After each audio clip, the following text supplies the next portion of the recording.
Bien sûr, ce conflit Russie-Ukraine perdure.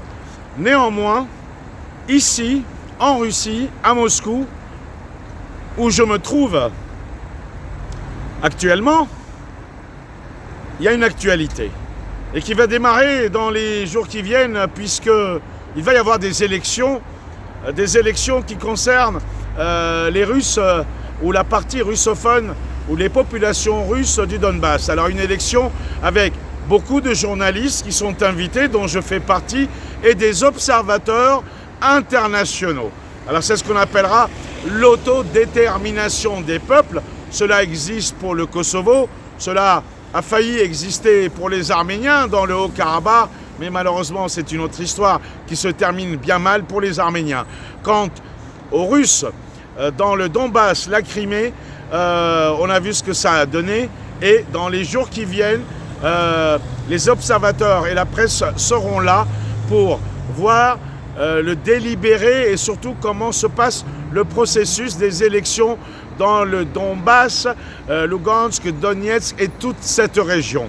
Alors une rencontre vient d'avoir lieu ici à Moscou où je me trouve avec Leonid Slutsky qui est le président du comité des affaires internationales de la Douma, c'est-à-dire de l'Assemblée nationale russe, mais il est aussi le président d'un parti politique, le LPDR, qui est le parti libéral démocrate pour la Russie. Voilà. Extrait de ce qui s'est dit à cette conférence. Depuis Moscou, Léo Nikolian. С которым я имел честь быть на одной панели Мюнхенской конференции по безопасности в 2014 году. Незадолго до того, как я попал под санкции, апологет однополярного миропорядка написал в своей книге «Великая шахматная доска».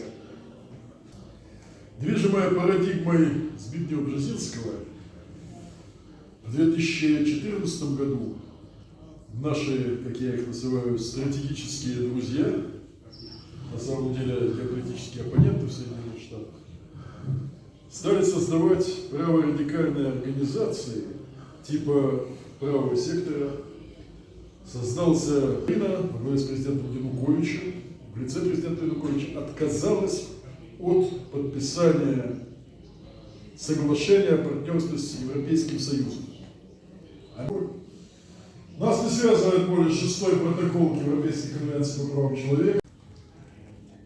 Oui, bonsoir, je suis désolé, je vais juste vous poser une question en français, puisque je sais que vous parlez français et on a eu l'honneur de croiser aussi dans un autre pays, l'Arménie, Vladimir Jirinovski qui parlait aussi bien le français. Alors, l'écrasante majorité des Français aujourd'hui aiment la Russie et le peuple de Russie, ce qui n'est pas le cas malheureusement de la politique du président Macron. Alors si vous aviez un message à lancer, non pas au gouvernement d'Emmanuel Macron, mais au peuple de France, qui est l'ami de la Russie et du peuple russe, puisque la Russie a toujours été aux côtés de la France durant la Première et la Seconde Guerre mondiale. Voilà, je m'appelle Léo Nikolian. Quel serait votre message à la France et au peuple de France avant tout? Merci, chers collègues, chers amis, à votre question. Vous parlez français remarquable. Et je vais répondre. Moi, je suis officier de Légion d'honneur depuis octobre 2006. Et bien sûr, on a des amis très proches en France. Et écoutez, nous sommes étrangement toujours les amis avec la population française. Bien sûr, on a maintenant une grosse vague. Place de Palais Bourbon, au Sénat, etc., anti-russe, mais toujours, on a plusieurs amis et maintenant, vous pouvez lire les médias français, on a beaucoup plus d'articles positifs, constructifs, de journalistes et politiciens français pour continuer, pour soutenir coopération avec Moscou, coopération bilatérale à sphère économique, politique, culturelle, etc. Je crois qu'il faut bien coopérer le plus étroit possible entre deux populations au cadre de l'ONG, de l'université et de la fondation. Moi, personnellement, je suis président de la Fondation russe de la paix, c'est le plus grand ONG en Russie. Je suis président de la faculté de politique mondiale de l'université de Moscou. On a une coopération plus étroite et plus constructive avec la France toujours. Et c'est pas grave. Position de Palais Élysée et personnellement Emmanuel Macron. Vous pouvez comparer position de Macron à la fin de février et maintenant. À la fin de février, Macron et Scholz et tous les chefs des États européens, ils étaient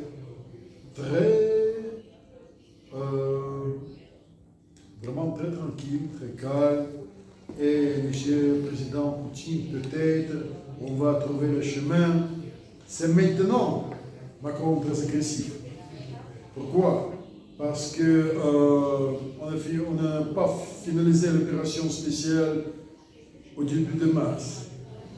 Parce que pour nous, ce n'est pas possible d'utiliser l'arme nucléaire et bien sûr tuer dizaines et dizaines de milliers de personnes à l'Ukraine. Il faut réaliser l'opération spéciale step by step. Mais bien sûr, tout le monde a vu, et voilà, Poutine n'est pas très efficace au niveau militaire, peut-être. On va attaquer Poutine, on va attaquer Moscou, demain d'État, etc. Mais, objectivement, notre raison pourquoi on n'a pas blitz l'opération très vite, parce que nous sommes très prudents et vraiment très attentifs pour chaque vie, pour chaque personne, pour chaque famille. Et maintenant, nous pouvons continuer cette opération sans 1000 personnes tuées à l'Ukraine. Pour ça, on va protéger la population de Donbass, Lugansk, Zaporozhye et bien sûr Kherson. Et on va réaliser des mécaniques de référendum avec votre observation objective. Voilà. Et concernant de relations russe-français, on va continuer. On va, je crois, développer la coopération plus efficace possible. Et on n'a pas d'autre chemin, on n'a pas d'autre possibilité. On va développer tout ça parce que 1000 et 1000 personnes en France viennent soutenir la continuation de relations avec Moscou. Et vous-même, j'espère, merci d'être ici. Et je reste à votre disposition. J'espère que j'ai bien répondu à votre question. Merci. Une autre question en français, excusez-moi. Que pensez-vous de l'attitude des élites européennes et occidentales en général quand la Russie annonce faire un référendum et que vous avez toutes les capitales européennes qui disent que c'est que c'est un mensonge, que c'est de la foutaise. Est-ce que, d'après vous, les capitales occidentales n'ont plus rien à faire de la démocratie? Bonne question. Écoutez, cher monsieur, je crois que les capitales occidentales peuvent faire beaucoup. Mais tout d'abord, il faut bien comprendre les situations objectives en région. Maintenant, beaucoup de médias européens viennent déformer la situation et donner pour la population européenne position, point de vue, etc. absolument n'est pas objectif. Pour ça, vous avez peut-être double raison d'être au référendum. Première, plus important, bien sûr, c'est observation d'objectifs. Mais deuxième, c'était aussi printemps de Crimée 2014, quand Thierry Mariani, de Pozzo-Borgo, etc., Gondolfi, 14 députés et sénateurs français arrivent à Crimée. Donner pour l'Europe la vérité, situation vraiment pourquoi la population de région vient demander protection et soutien de Moscou. Voilà. Et quand la population européenne vient de lire, analyser votre position, votre expression après le référendum, je pense qu'objectivement, 1000 et 1000 personnes viennent changer la position. Et ça, c'est deuxième raison d'être un référendum plus prolongé, mais peut-être plus important. Voilà, chers messieurs. Et je pense que depuis cet automne, il faut être réaliste. Je n'aime pas l'utopie, mais je pense que ce n'est pas que la position utopique depuis cet automne. Je pense qu'on va réincarner